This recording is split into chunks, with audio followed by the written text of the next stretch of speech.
कांग्रेस नेता कन्हैया कुमार ने इस बात से साफ इनकार कर दिया है कि अग्निपथ योजना के खिलाफ हिंसा को विपक्ष बढ़ावा देता है। उन्होंने कहा कि अग्निपथ योजना को लेकर जो विरोध है उसका मूल कारण समझना पड़ेगा। देश इस समय बेरोजगारी के भयानक संकट से जूझ रहा है। सेना की बात की जाए तो सेना केवल नौकरी रोजगार का जरिया नहीं है। सेना में भर्ती होना देश के लिए युवाओं को बड़े गर्व की बात है। सरकार उनके प्रति अपना जो दायित्व निभाती है उसे उन्हें आसरा मिलता है। आगे कहा कि इस पूरे संकट का कारण ये है कि सरकार ये नहीं बता रही कि जो पुरानी नियमित भर्तियां हैं वो होंगी या नहीं होंगी। सिंपल सवाल का जवाब सरकार दे ही नहीं रही कि जो बैकलॉग है वो कैसे भरे जाएंगे। सरकार बताए कि नियमित प्रक्रिया के साथ ये अग्निपथ योजना चलेगी या उसे बंद करके ये योजना चलेगी। अग्निपथ लेकर के आए हैं। एक भाजपा का नेता ईमानदार है, कैलाश विजयवर्गीय को धन्यवाद देना चाहिए। कम से कम उसने इस देश के नौजवानों की शंका दूर कर दी। उन्होंने बता दिया भाजपा की नई योजना है तैयार, भाजपा ऑफिस में सभी नौजवान बनेंगे चौकीदार। यही योजना है ना।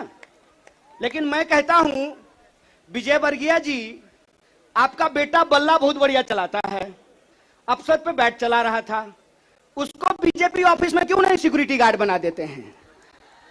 मंत्री का बेटा बनेगा सेक्रेटरी, मंत्री का बेटा बनेगा बीसीसीआई का सेक्रेटरी, और किसान मजदूर का बेटा बनेगा भाजपा ऑफिस में सिक्योरिटी गार्ड। हाय रे हिपोक्रेसी, इसी को हिपोक्रेसी कहते हैं ना।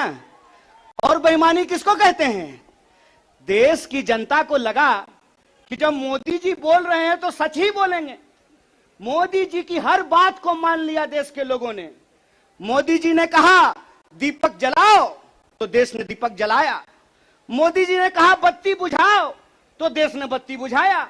मोदी जी ने कहा थाली बजाओ तो देश ने थाली बजाया। सब कुछ किया इस देश ने।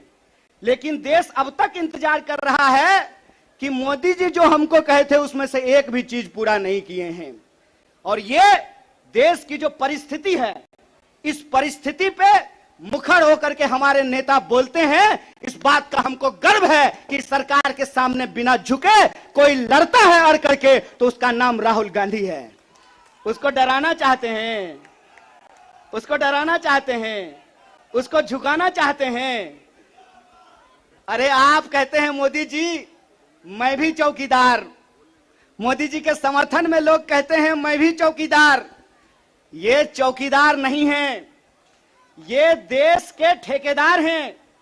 और ये देश के ठेकेदार कैसे हैं? क्योंकि इस देश के लोगों का, उनके भविष्य को ये ठेके पे कर देना चाहते हैं। ये जो अग्निपथ योजना है, इसकी मोटी मोटी बात आप समझ लीजिए। मैं बड़े ध्यान से सारा प्रेस कॉन्फ्रेंस सुन रहा हूं। प्रेस कॉन्फ्रेंस में सरकार जिलेबी की तरह गोल गोल कर रही है, हर चीज को सब कुछ बोल रही है, सब फायदा गिना रही है। हो सकता है कि कोई भाजपा का मंत्री यह भी आकर के कह दे कि अग्निपथ योजना में शामिल होने के बाद आपका बाल नहीं गिरेगा। जिस तरीके से उसके फायदे गिनाए जा रहे हैं, लेकिन असली बात नहीं बताया जा रहा है। एक सिंपल सवाल है, सरकार को इस बात का जवाब देश के नौजवानों को देना चाहिए। क्या सिंपल सवाल है कि जो भर्तियां हो रही थी वो भर्ती होगी कि नहीं होगी? सवाल नंबर एक।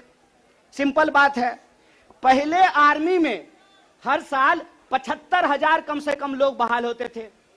बाद में बीजेपी ने इसको घटा करके 50,000 कर दिया। और पिछले 2 साल में, अब तीसरा साल है, 50,000 लोगों को भी भर्ती नहीं की गई। बहाना क्या दिया गया?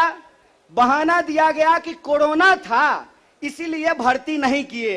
हाय मोदी जी, कोरोना था तो चुनाव लड़ लिए, बंगाल में जाकर के दीदी ओ दीदी कर लिए, सब जगह चुनाव हो गया, उत्तर प्रदेश का चुनाव हो गया, बुलडोजर बाबा आ गए, लेकिन आर्मी की भर्ती नहीं हुई। यह बेईमानी है कि नहीं है? रोजगार देने में कोरोना है और चुनाव लड़ने में कोरोना नहीं है। और अगर आप बैकलॉग को देखेंगे, 50,000 को अगर मान लें तब भी 1.5 लाख बहाली होनी चाहिए थी। 1.5 लाख ये बहाली नहीं कर रहे हैं। 1.5 लाख बहाली ये करेंगे कि नहीं करेंगे इसको ये नहीं बता रहे हैं, ऊपर से ये एक नया योजना लेकर के आ गए हैं। तो एक ना छोटा सा कहानी हमको याद आ रहा है। बच्चा बहुत जोर जोर से रो रहा था, कहा मम्मी दूध पिला दो, दूध पिला दो।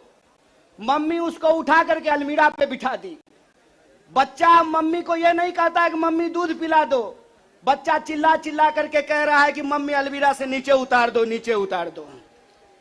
लोग मांग रहे थे हर साल 2 करोड़ नौकरी, इन्होंने हर साल 2 करोड़ नौकरी नहीं दी, ऊपर से एक नया योजना लेकर के आ गए हैं।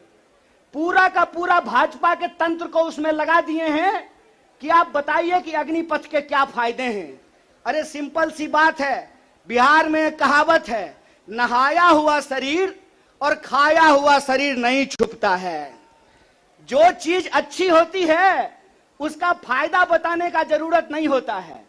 जो चीज में कोई खराबी होती है उसका खराबी छुपा करके, आपके घर पे कोई सामान बेचने के लिए आता होगा तो उस सामान का सब कुछ अच्छा अच्छा ही बताता होगा। आप ट्रेन में जब जाते होंगे, बस में जाते होंगे, तो जब जूसर बेचने वाला आता है तो एक संतरा से आपको 1 गिलास जूस निकाल करके दिखाता है, और वही जूसर जब आप घर पे लेकर के जाइएगा तो आधा गिलास जूस भी आपको आपके घर में नहीं निकलेगा। ये जो बेचने की मानसिकता होती है, इस बेचने की मानसिकता के खिलाफ हैं